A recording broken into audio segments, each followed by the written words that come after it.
संयोजिका के अनिश्चितकालीन हड़ताल पर चले जाने के बाद स्कूलों में बच्चों को पढ़ाई के बजाय मिड डे मील बनाने का काम सौंप दिया गया है। प्रबंधन ने वैकल्पिक व्यवस्था नहीं की है, जिससे छात्र कक्षा की बजाय रसोई में व्यस्त रहे। इस घटना ने शिक्षा व्यवस्था और बच्चों के अधिकारों पर सवाल खड़े कर दिए हैं। फिलहाल पूछने पर स्कूल के प्रिंसिपल ने आरोपों को खारिज किया है। डालने के लिए तो हम लोग से नहीं हो रहा था, तो इसके लिए बच्चे से काम करवा रहे थे ना? बच्चे से काम नहीं, थोड़ा सा हेल्प भाई। ठीक है, काम नहीं हुआ।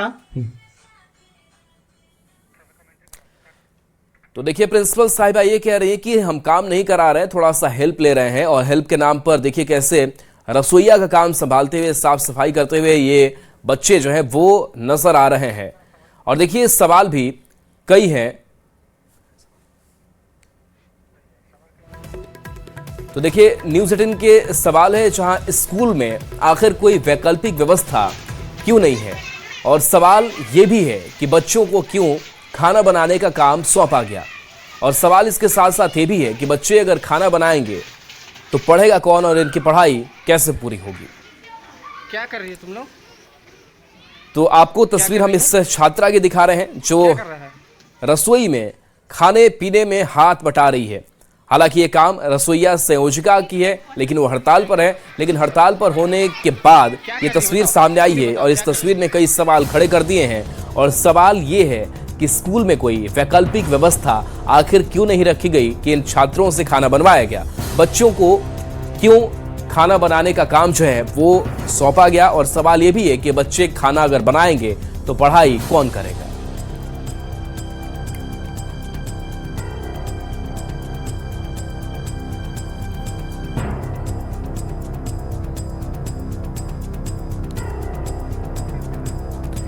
रुपेश हमारे साथ न्यूज़ 18 संवाददाता फोन लाइन पर। रुपेश, जिन बच्चों के हाथों में किताब कॉपियां होनी चाहिए थी वो हाथों में कुछ झाड़ू लिए हुए हैं, खाना बना रहे हैं, क्या ये तस्वीर कह रही है? जी आपको बताते ये जो पूरा मामला है बिशनपुर प्रखंड का है, जहाँ पे दो विद्यालय हैं, भटौली एक विद्यालय और तिलफरी विद्यालय में जो बच्चे हैं उनके द्वारा में शिक्षकों के द्वारा बच्चों से माध्यम भोजन का जो भोजन होता है उसको बनवाने का मामला प्रकाश में आया है। आपको बताते ये जो पूरा मामला है बीते कई दिनों से जो खाना बनाने का काम करती है रसोईया और संयोजिका के द्वारा में अनिश्चितकालीन हड़ताल किया गया है, जिसका असर एक तरह से आपको बताते कि बच्चों के पाठन पर पड़ रहा है। शिक्षकों के द्वारा भी जो कि बच्चों को पढ़ाई करवाना चाहिए तो पढ़ाई ना करवा करके खाना बनाने का काम कर रहे हैं। हालांकि जब पत्रकारों के द्वारा वहां पे पहुंच करके शिक्षकों से बात किया गया तो उनके द्वारा कहा गया कि बच्चों से काम नहीं लिया जा रहा है, लेकिन तस्वीरें साफ साफ बयां कर रही है कि किस तरह जो बच्चों के हाथ में कलम होना चाहिए वो बाल्टीन और लकड़ी पकड़ने का काम कर रहे हैं। जी चलिए, शुक्रिया इस अपडेट के लिए आपका रुपेश। राज्य से बड़ी खबर है, जहां बीजेपी विधायक की डिग्री पर सवाल खड़ा हो गया है। नवीन जायसवाल की डिग्री पर सवाल उठाया गया है। नागपुरी भाषा में विधायक ने डिग्री ली है। साल 2018-21 में बीए में इन्होंने टॉप किया। 8.27 सीजीपीए के साथ प्रथम स्थान मिला। जेएमएम कांग्रेस ने अब इस डिग्री पर सवाल उठा दिए हैं और अटेंडेंस परीक्षा प्रक्रिया पर सवाल उठाए गए हैं। व्यस्त विधायक के टॉप करने को लेकर के जांच हुई, ये कहा जा रहा है। बीजेपी एमएलए ने अब इस आरोप को खारिज कर दिया है और कहा है कि पढ़ाई की कोई उम्र नहीं होती, ये बीजेपी कह रही है। नागपुरी में एमए करने का ऐलान भी किया गया है। जेएमएम ने यूपीएससी क्रैक करने की सलाह दी है।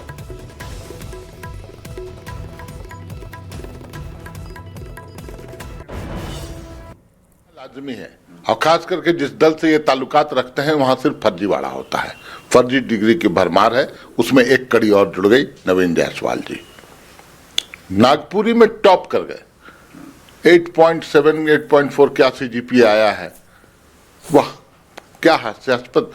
लेकिन मैं साथ ही एक सलाह दूंगा उन्हें भाई होने के नाते कि लगे हाथ यूपीएससी भी बैठ जाए। मुझे लगता है जो उनमें मेरिट है निश्चित रूप से यूपीएससी क्रैक कर जाएंगे वो। ये तो अब जाके जानकारी हुई कि हमारे माननीय विधायक जायसवाल जी 8 सीजीपीए लाके टॉपर रहे हैं। हम बड़ी खुशी की बात है, मैं बधाई देना चाहूंगा माननीय विधायक महोदय को। लेकिन अगर उनका जो नागपुरी में जो ज्ञान है अगर हमारे विद्यार्थियों को भी कुछ हासिल होता तो ये बहुत बड़ी उपलब्धि होती। ये बहुत संयोग की बात है कि हमारे माननीय सांसद विधायक इतने काबिल और पढ़े लिखे हैं। मैं अपनी ओर से आरटीआई से जो जानकारी मिली है उसको जवाब मिल गया होगा। और पढ़ाई की कोई उम्र और सीमा नहीं होती है। और अगर हम लोग नागपुरी हैं, झारखंड में दक्षिणी छोटा नागपुर के निवासी हैं, और इससे ये संदेश भी जाता है कि हर एक लोग को रीजनल लैंग्वेज में पढ़ाई भी करनी चाहिए। और 18 से 21 में जो एग्ज़ाम देकर मैंने पास किया है उसकी जांच करा ले कि मेरा हैंडराइटिंग है कि दूसरा का है। हटिया से बीजेपी विधायक नवीन जायसवाल नागपुरी भाषा के टॉपर रहे हैं। रांची विश्वविद्यालय से सत्र 2018 से 21 के बीच जो डिग्री उन्हें जारी की गई है नागपुरी भाषा के लिए, उसमें नवीन जायसवाल को नागपुरी भाषा का टॉपर बताया गया है। आरटीआई के तहत एक सामाजिक कार्यकर्ता विशाल कुमार यादव ने जो जानकारी निकाली है, जो जानकारी उन्हें दी गई है, उसमें नवीन जायसवाल को बताया गया है कि वो जो हैं यहाँ पर उन्हें जो छात्रों की जो लिस्ट है परीक्षा फल में, उन्हें नंबर जो दिया गया है वो 8.27 CGPA यानी सेमेस्टर 1 से लेकर 6 तक उन्हें टॉपर बताया गया कि कोई भी व्यक्ति 10 विषय में 10 भाषा में मतलब कि वो ज्ञान रखता हो, किंतु ये रिजल्ट में 8.2 CGP लाना और रिजल्ट रांची विश्वविद्यालय के जारी किया गया है। और अटेंडेंस सीट यहाँ पे दिया गया है विश्वविद्यालय के नियमित तो तत्कालीन विभाग अध्यक्ष जो थे उनके संज्ञान में ही नहीं है। और यहाँ पे दिया गया है, और एक पेज में आप देख सकते हैं यहाँ पे, ठीक है, जो 2018 से 21 सत्र में थे, जो भी विद्यालय के जो अटेंडेंस शीट है महाविद्यालय के परीक्षा विभाग के संज्ञान में ही नहीं है। तो कहीं ना कहीं ये वित्तीय अनियमितता का आरोप भी बनता है और कहीं ना कहीं इनको धांधली किया गया है, इनको छुपाया गया है। सकते हैं कि यहाँ पर वास्तव में आपको ऐसे कई उदाहरण हैं जहाँ नेता कर सकते हैं कि पढ़ाई छोड़ने के बाद भी है, जब इच्छा जागती है तो वो परीक्षा देते हैं और कई सब्जेक्ट में वो नंबर भी लाते हैं। कई नेता टॉपर भी रहे हैं। ऐसे में हटिया से जो बीजेपी विधायक नवीन जायसवाल हैं, उनके नागपुरी भाषा में जो स्नातक की डिग्री उन्हें दी गई है उस पर सवाल उठाए जा रहे हैं। संजय कुमार सिन्हा, न्यूज़ 18 रांची। और रांची से बड़ी खबर, जहां झारखंड में अप्रैल से एसआईआर शुरू हो जाएगी। 100 दिनों में इस एसआईआर के प्रक्रिया को पूरी करने का लक्ष्य रखा गया है। भारत निर्वाचन आयोग का निर्देश है कि 11 मार्च को जिलों की बैठक हो। मुख्य निर्वाचन पदाधिकारी ने बैठक बुलाई है। बता दें कि 1.94 करोड़ वोटरों का सत्यापन जारी है। करीब 73% सूची का वेरिफिकेशन पूरा भी हो चुका है। बाकी बचे काम तय समय में पूरा किया जाना है। तो झारखंड में अप्रैल से एसआईआर शुरू होने जा रहा है, जिस पर सियासत भी तेज है। भारत निर्वाचन आयोग के निर्देश के बाद 11 मार्च को जिलों की बैठक बुलाई गई है। 100 दिनों में प्रक्रिया पूरी करने का लक्ष्य है। इस मुद्दे पर जेएमएम और बीजेपी आमने सामने है।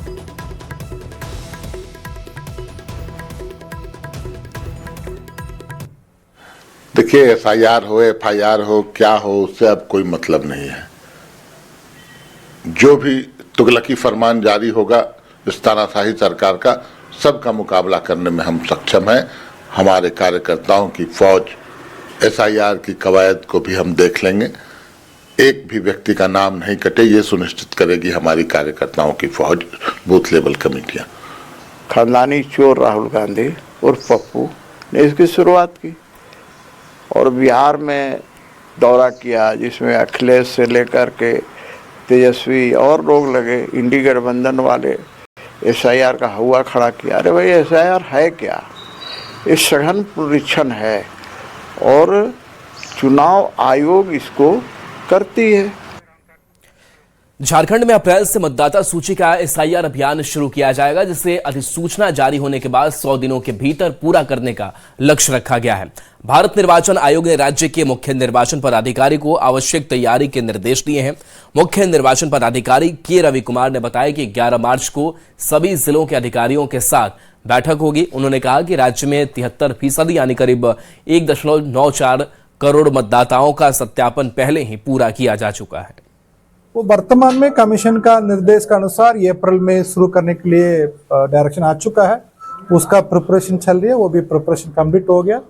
ये अप्रैल में शुरू होगा, उसको उम्मीद सर या बाकी कितना भी स्टेट है उसका एक साथ में चलने के लिए कमीशन का डायरेक्शन अभी तक फेज 1 हुई थी बिहार में, फिर फेज 2 में 12 स्टेट यूनियन टेरिटरीज में हुई थी, फिर बाकी बचा हुआ 12 स्टेट यूनियन टेरिटरीज के लिए एक फेज में होने के लिए फिर भी उसका निर्णय कमीशन की तरफ से हुआ। तो वहीं झारखंड में अप्रैल महीने से शुरू होने वाली एसआईआर की प्रक्रिया पर कांग्रेस ने सवाल उठाए हैं। कांग्रेस प्रवक्ता किशोर नाथ शाहदेव ने कहा कि एक खास समूह को टारगेट किया जा रहा है, जिससे राज्य भर में भ्रम की स्थिति है। विशेष मतदाता पुनरीक्षण का कार्य संभावित है। जहां तक मतदाता सूची में मतदाताओं का नाम जुड़ना कटना ये एक सतत प्रक्रिया है, लेकिन चुनाव आयोग की हठधर्मिता और भारतीय जनता पार्टी के नेताओं विशेष करके अमित शाह की बयानबाजी जो घुसपैठिए को लेकर दिए जाते रहे हैं और अन्य मुद्दों पर ये जो है सो एसआईआर के कार्यक्रम को विशेष रूप से टारगेटेड किया जाता है और यही सब वजह है जनता में जो भय का वातावरण है। रांची से बड़ी खबर, जहां सीएम हेमंत सोरेन की केंद्र सरकार से अपील है। विदेशों में फंसे झारखंडियों की सुरक्षित वापसी की मांग सीएम ने की है। कहा कि भारतीयों की सुरक्षा के लिए जरूरी कदम केंद्र सरकार उठाए। संकटग्रस्त देशों में हालात पर चिंता भी सीएम ने जताई है। फंसे लोगों की जल्द स्वदेश वापसी पर उन्होंने जोर दिया है। झारखंड के लोगों के लिए हेल्पलाइन नंबर भी जारी किया गया है। राज्य प्रवासी नियंत्रण कक्ष से संपर्क करने की सलाह भी सीएम ने दी है। सरकार ने हर संभव सहायता का भरोसा दिलाया है।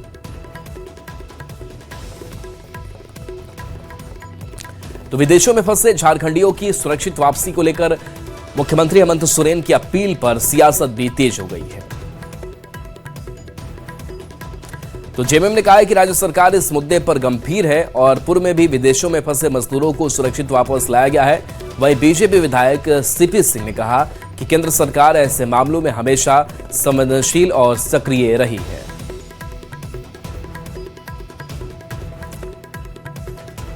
तो मुख्यमंत्री हेमंत सोरेन ने यह सवाल उठाया है, केंद्र सरकार से आग्रह किया है। लाने का मैकेनिज्म तो केंद्र सरकार को करना चाहिए, वो सक्षम भी हैं और तमाम मशीनरी उनके हवाले हैं, लेकिन फिर भी एक संवेदनशील मुख्यमंत्री होने का परिचय देते हुए माननीय मुख्यमंत्री ने एक बैठक की और कई उसमें निर्देश दिए उच्चाधिकारियों को। टोल फ्री नंबर दिया गया, हेल्पलाइन नंबर दिया गया। मुख्यमंत्री जी केंद्र सरकार से जो आज गल्फ कंट्री अमेरिका इजराइल का जो मामला चल रहा है उसके कारण हजारों लोग फंसे होंगे इस झारखंड के, हमारे रांची का ही लोग फंसे हैं। तो इसके लिए केंद्र सरकार खुद चिंतित है और केंद्र सरकार हर वर्ष की भांति, क्योंकि ये पहली घटना नहीं है, इसके पहले भी कई बार उन्होंने वहाँ से सुरक्षित निकाल के लाया है यहाँ पर। जमशेदपुर से बड़ी खबर, जहां सोमवार की रात बच्चे का अपहरण हो गया। अपहरण का सीसीटीवी भी सामने आया है। अपहरण के दौरान बच्चा चिल्ला रहा था, लोगों में हलचल मची, बदमाश घबराकर भाग खड़े हुए। घटना के बाद से दहशत का माहौल है। आजाद नगर थाना क्षेत्र की यह घटना सामने आई है और ये फुटेज भी आप देख पा रहे हैं, जहां पर इस बच्चे को जबरन उठाने की कोशिश की जा रही, लेकिन कुछ लोग वहां दौड़कर तुरंत जाते हैं। बच्चा जब चिल्लाता है, जिसके बाद से वहां से अपराधी भाग खड़े होते हैं, क्योंकि स्थानीय लोगों की मौजूदगी यहां काफी संख्या में हो गई थी। रात का टाइम था और मैं वजू करके बैठा ही हुआ था नमाज के लिए। बच्चों का चिल्ला चिल्ली का आवाज आया, बाहर निकला तो बोले कि बेटे को मेरे 3 लोग थे, एक स्कूटी में, रेड कलर की स्कूटी थी, उसपे घसीट रहे थे, पकड़ के टान रहे थे। अपहरण का पूरा प्रयास अपहरण का था और वो वीडियो है मेरे पास, सीसीटीवी फुटेज है सारा, वो हम प्रोवाइड कर देंगे आपको। वो घसीट लिए थे, लेकिन पीछे से जो आंटी थी मेरे ऊपर सामने घर वाली, वो चिल्लाई, तो बच्चे लोग पीछे जो थे वो खेल रहे थे, मोहल्ले लोग, छोटे छोटे बच्चे लोग, वो लोग जब दौड़े हैं, मेरा भगना भी था उसमें, वो लोग जब दौड़ाए हैं तो वो लोग छोड़ करके भागा है बच्चे को इस तरफ। जो निकला है बच्चा चोरी करने के लिए, और ये रमजान का टाइम है, ये लोग को मालूम है रोजा नमाज का टाइम है, तरावी का टाइम है, अभी कोई होंगे नहीं, तो इस वजह से ये लोग शाम के टाइम में टारगेट कर रहे हैं बच्चे को। गढ़वा से बड़ी खबर, जहां 3 बकरी की मौत के बाद से मारपीट हुई है। 2 परिवारों में खूनी संघर्ष हुआ है। मारपीट में सूर्यदेव यादव की मौत हो गई है। मारपीट में 4 लोग गंभीर रूप से घायल हैं। बकरियों को जहर देने से विवाद बढ़ा है। 11 आरोपियों के खिलाफ केस दर्ज किया गया है। घायलों को रिम्स रेफर किया गया है। पुलिस छापेमारी में जुटी है। गांव में तनाव है। बड़गढ़ थाना क्षेत्र के हिसातू गांव की घटना सामने आई है, जहां मारपीट में सूर्यदेव यादव की मौत हो गई है। पूरा खपने लगा टांगी से, लाठी से। बकरी का फोटो खींचने गए और तुम्हारे पापा पर तुम लोग पर सब पे हमला कर नहीं फोटो लिए, आगे हमारा छोटा बेटा फोटो लिया था, आगे नहीं मार्केट से नहीं गार्जियन देख रहे था। पहले से भी कोई लड़ाई झगड़ा था आप लोग का उन लोग से? पहले से कोई झगड़ा नहीं था। तो तुम्हारे पिताजी का मैंने डेथ हो गया इस घटना में? हाँ, मैंने वहीं घटना स्थल पे? हाँ, मार दिया, तुरंत मार दिया सब टांगे टांगे। आओ कै वो लोग घायल हैं? दो भाई है घायल। दोनों अपने भाई हैं दोनों? हाँ, बड़का छोटा सा। जमशेदपुर से बड़ी खबर है, जहां टीओपी परिसर में भीषण आग लग गई। अचानक आग लगी जिससे अफरा-तफरी मच गई। परिसर में खड़ी कई गाड़ी जलकर खाक हो गई। सूचना मिलने पर पहुंची फायर ब्रिगेड की टीम, दमकल की टीम ने इस आग पर काबू पाया। हताहत होने की कोई खबर नहीं है। जांच जारी है। चांडिल थाना क्षेत्र की घटना सामने आई है। तो ये तस्वीर आपको दिखा रहे हैं, जहां पर देखिए इस टीओपी परिसर में जो गाड़ियां लगी हुई थी वो गाड़ियां जलती हुई दिखाई दे रही है। हालांकि आग किस वजह से लगी स्पष्ट नहीं हो पाया है, लेकिन दमकल की गाड़ी भी मौके पर पहुंची। टीओपी परिसर था तो प्रशासनिक मौजूदगी भी यहां पर थी और आग पर काबू पाया जा सका, लेकिन तब तक कई गाड़ियां जो है वो जलकर खाक हो चुकी थी। रांची से बड़ी खबर है, जहां होली में बिजली आपूर्ति बहाल रखने के निर्देश हैं। झारखंड ऊर्जा विकास निगम का यह निर्देश है कि बिजली आपूर्ति बहाल होली के वक्त रखा जाए। सभी जीएम को निर्देश दे दिया गया है। सब स्टेशनों में बैकअप की व्यवस्था रखी गई है। खराब ट्रांसफार्मर बदलने का भी निर्देश आ गया है। मेंटेनेंस टीम को अलर्ट रहने का निर्देश दिया गया है। जीएम और एससी को क्षेत्र की निगरानी का निर्देश जारी किया गया है।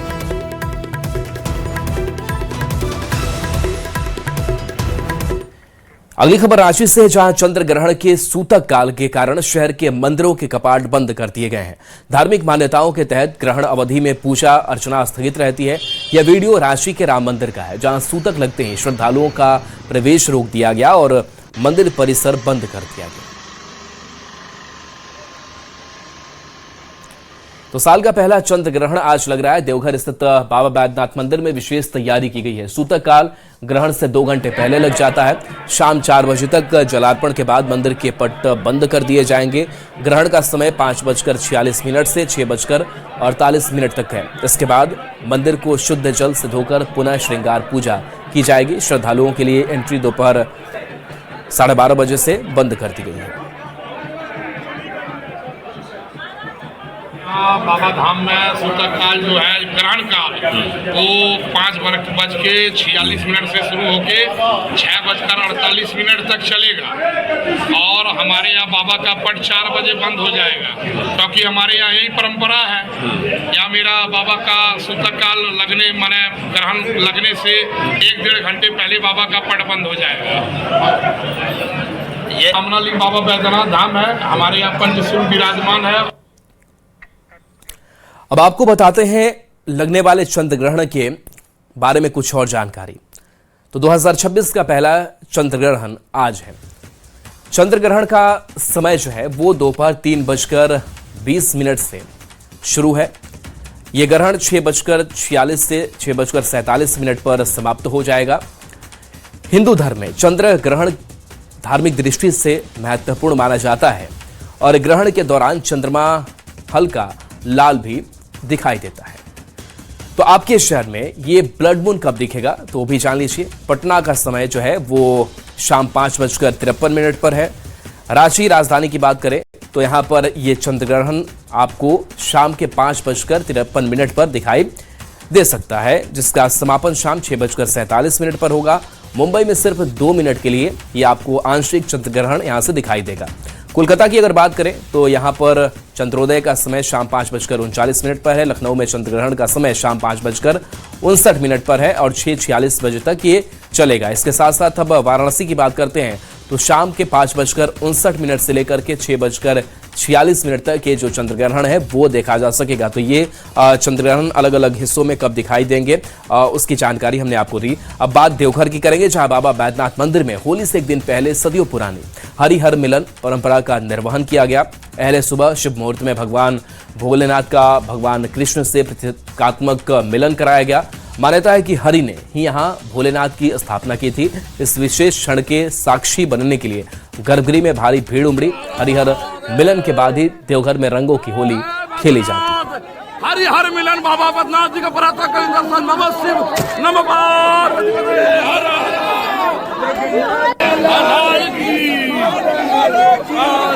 मुहूर्त पर 5:11 सुबह आज, और उसके बाद तुरंत वहां से निकले और यहाँ पर हरिहर मिलन शुभ मुहूर्त में यहाँ पर बाबा बैद्यनाथ और हरि मने विष्णु भगवान, हर मने शिव, दोनों का हरिहर मिलन होता है। प्राचीन, बहुत ही प्राचीन धर्म परंपरा है जिनका बहुत अच्छा से निर्वहन किया गया और यहाँ पर हरिहर मिलन हो गया।